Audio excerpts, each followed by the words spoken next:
Godzilla and Kong, the New Empire is yet another MonsterVerse movie, and just like so many that we've seen come before it, critics very split. In some cases, the critics absolutely hate it, but it looks like the audience really likes it. A 93% audience score. When you go to the all audience, it's almost the same, 92%, whereas the critics very, very split. However, one thing is clear, this movie is already set to make a shit ton of money, completely surprising some people with how much it was actually able to make opening weekend. Godzilla and Kong reigns with $194 million worldwide bow. So that opening weekend actually just eclipses Dune 2, which previously was the highest of the year so far.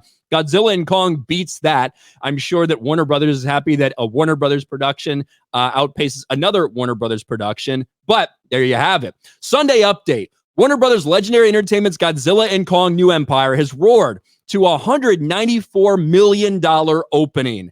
And when you look at how it's tracking, for overseas markets, the film is tracking 30% ahead of Godzilla, 25% ahead of Dune Part 2. That's the really crazy part, because it's not like Dune's flopping at the box office or anything like that. That's a movie that's nearly at $650 million worldwide as well.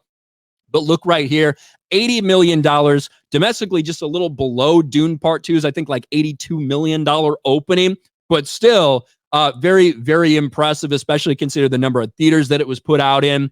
And it just goes to show that people do not get tired of watching these fucking massive monsters fight each other. Now, I have not watched the movie yet. I probably will at some point in the next week. The one thing that drives me crazy about these MonsterVerse movies, I don't like the people in them. That's the thing that I'm like, oh God, just give me more monsters fucking around and doing shit and less storylines from some of the people. I find them cringe. I can't judge this one because I haven't seen this one yet. Clearly, it's not enough to keep people away, and people are, for the most part, enjoying the movie, it looks like. Even more impressive for the movie is the budget.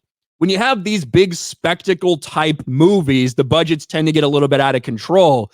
But apparently for this one, very, very contained. You're looking at $135 million budget, which obviously is a fuck ton of money.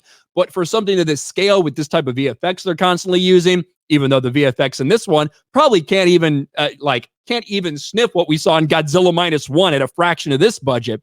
But still, the fact that they did bring the budget down a little bit with this one really bodes well for the amount of money they might make at the end of the day. Either way, another MonsterVerse movie looks like another success for Warner Brothers. Even if the critics are mad on these movies, fans continue to pile into the theaters to see it.